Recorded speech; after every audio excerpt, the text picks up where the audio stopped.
Maggie de Bloch répond à lettre ouverte des hôpitaux bruxellois, qui tirent la sonnette d'alarme.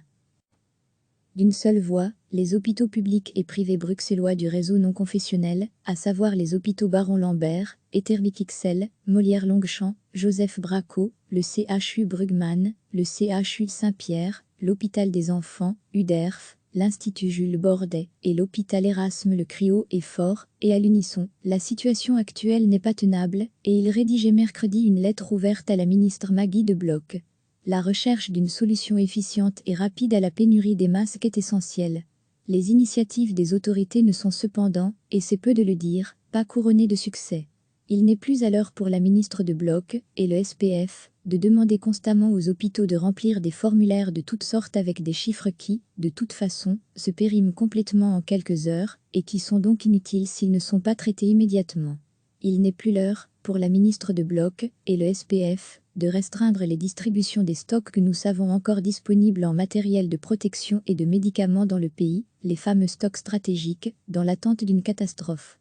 Faut-il menacer les autorités de fermeture de nos hôpitaux pour obtenir le matériel et les médicaments indispensables à la poursuite de nos activités, écrivaient les hôpitaux bruxellois.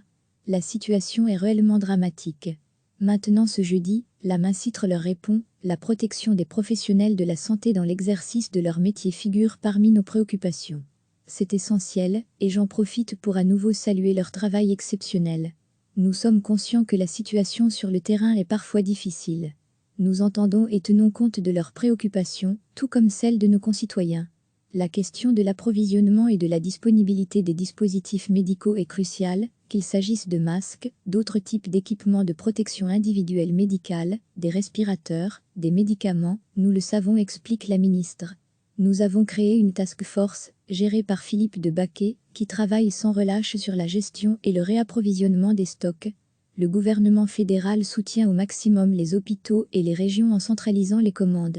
Ensuite, ces commandes seront réparties selon une clé de répartition déterminée par le Risk Management Group. Bien sûr, les régions et les différents hôpitaux ont également leur cheminement habituel d'achat et des livraisons, faites dans le passé, doivent encore être livrées. Mais j'aimerais aussi souligner que la problématique de la disponibilité des dispositifs médicaux est internationale et non propre à la Belgique. Tous les pays sont confrontés au même problème. Mais ces obstacles n'affaiblissent pas notre détermination. Ces derniers jours, nous avons reçu des millions de masques chirurgicaux et de masques FFP2 et du matériel de test. Et ces quantités augmenteront encore dans les jours à venir. Maggie de Bloch insiste, comme l'a dit mon collègue Philippe de Baquet, on comble les manques petit à petit. La semaine dernière, on a effectué pas mal de commandes et reçu des livraisons. Nous avons également désigné une équipe professionnelle d'achat. L'ensemble du processus d'achat est un effort commun de tous les services publics, des ministres compétents dans les gouvernements régionaux et de l'ensemble du gouvernement fédéral. Nous assurons la direction du processus d'achat sur base des besoins, qui nous sont communiqués en permanence par les professionnels de santé et les hôpitaux. Tous ensemble, nous vous assurons que nous faisons notre maximum pour approvisionner tout le monde au mieux. Recevez chaque matin l'essentiel de l'actualité. D'une seule voix, les hôpitaux publics et privés bruxellois du réseau non confessionnel, à savoir les hôpitaux Baron Lambert, Etterbeek XL, Molière Longchamp, Joseph Braco, le CHU Brugman, le CHU Saint-Pierre, l'hôpital des enfants, UDERF, l'Institut Jules Bordet et l'hôpital Erasme le cri haut et fort, et à l'unisson, la situation actuelle n'est pas tenable, et il rédigeait mercredi une lettre ouverte à la ministre Maggie de Bloch. La recherche d'une solution efficiente et rapide à la pénurie des masques est essentielle.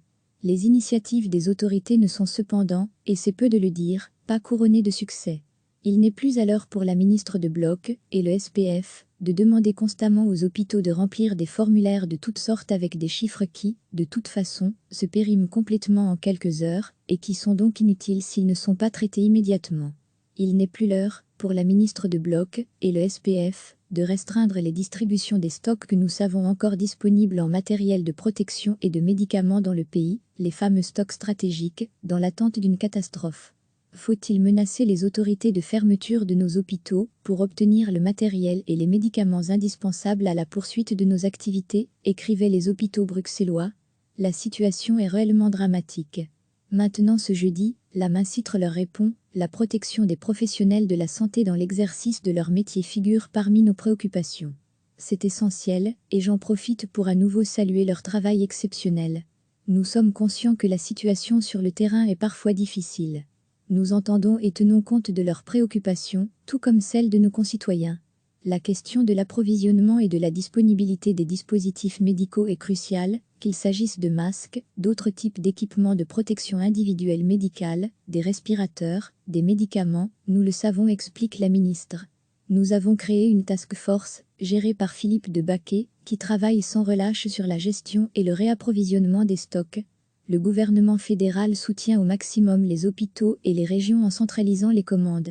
Ensuite, ces commandes seront réparties selon une clé de répartition déterminée par le Risk Management Group.